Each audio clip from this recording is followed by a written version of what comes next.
Daug aistrų dėl lytiškumo mokymo moksleiviams sukėlusi gyvenimo įgūdžių programa dėmesį atkreipė ir dar vienu aspektu – dėl sąsajų su konservatoriumi Linu Slušniu. Programą rengė jo žmona, taip pat konservatorių partijos narė Daiva Šukytė.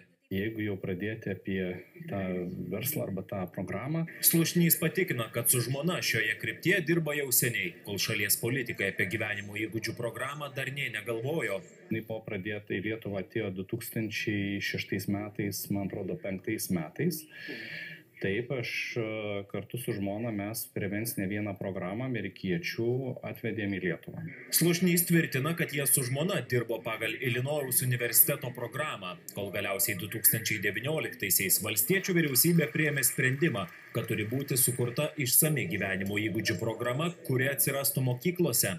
Ir pakviečia kurti tą programą. Vienas iš tų kūrėjų yra mano žmona. Daiva Šukytė turi išskirtinę ekspertizę socialinio emocinio ugdymo temoje ir kas yra jos vyras, tam neturi įtakos. O paruošus gyvenimo įgūdžių programą, su ją supažindinti reikėjo Lietuvos mokytojus. Tad nacionalinė švietimo agentūra paskyrė čia dirbančią Daivą Šukytę kaip programos kūrėją, kad ši parengtų rekomendacijas mokytojams. Tiesa, ji dirbo ne viena, kartu su ja darbavosi ir kitas švietimo agentūros darbuotojas Mindaugas Požela, o jis taip pat susijęs su konservatoriais, priklauso šiai partijai. Aš nesu tiek gimusi vakar, kad tikėčiau sutapimais, man panašu į tai, kad eilinė tokia neodabrizmo apraiška, kuomet į pelną nešančias sritis, kurios užtikrina pajamų gavimą, tiesiog yra sukaišomi savi giminaičiai artimieji. Bet rekomendacijų mokytojams negana, todėl mokyklos Slušnio žmona samdo ir seminarams bei paskaitoms, kuriuose ji aiškina pedagogams, kaip dėstyti jos pačios sukurtą programą.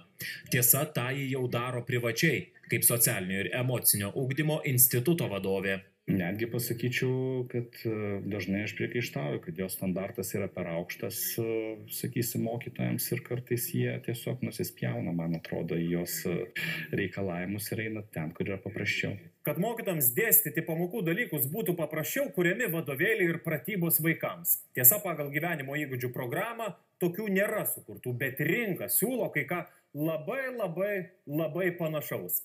Tai štai šios knygos mokytojams, o taip pat ir pratybos vaikams. Jas sukūrė Linas Slušnys ir jo žmona, o dabar mokyklos jas ir perka.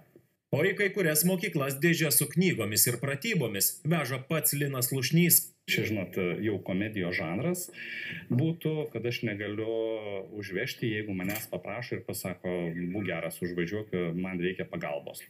Sakyčiau, kad tai yra tiesiog ciniškas, absoliutus naudojimasis valstybė, naudojimasis jos pinigai, susikūrimas savo sąlygų, galimybių, tai mes tą vadinam liaudiškai konservatorių lesyklėlėm.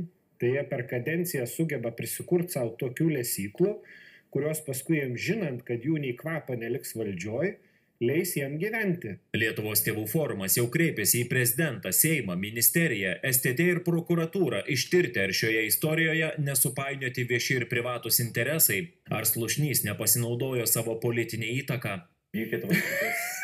Čia tai geras. Gali taip atrodyti. Gali atrodyti, kad Seimo narys gali sau leisti tokius dalykus galbūt. Aš tikrai negaliu. Aš negaliu net ministrui paskambinti ir pasakyti, ką daryti. Nacionalinė švietimo agentūra vykdė ekspertų atranką programoms rengti. Parlamentaro Lino Slušnio paklausėme, kiek jo šeima ir jų valdomi verslai uždirbo iš gyvenimo įgūdžių programos rengimo, seminarų skaitimo, o taip pat ir štai šių knygų bei pratybų pardavinėjimo Lietuvos mokykloms. Politikas tiesiai neatsakė, skaičių neįvardijo, tik sakė, kad tikrai nepralobo. Daug nesusikraunat pinigų? Ne. Jūs atkreipčiau dėmesį, pabandykite pasižiūrėti, kiek žmonai sumokėta už šitos programos kūrimą, tas kūrimas truko gal 3 metus. Ir jūs galite išduoti, aš nežinau, aš niekada jūs neklausiu. Aš kažkada paklausiau, sakė, per mėnesį ar 200 eurų už tą visą darbą. Prezidentas Nausėda pareiškė, kad jeigu mokytojai dar nėra tinkamai pasiruošę dėstyti šį dalyką, reikia vėlinti pačios programos startą mokyklose. Tačiau valdantieji sako, kad to nedarys. O premjerė Šimonytė apskritai pareiškė, kad šią programą bandoma kompromituoti ir išnaudoti artėjantiems rinkimams. Žinau, kad aš nieko nevogiau. nieko blogo nepadariau ir tikrai iš nieko netėmiau.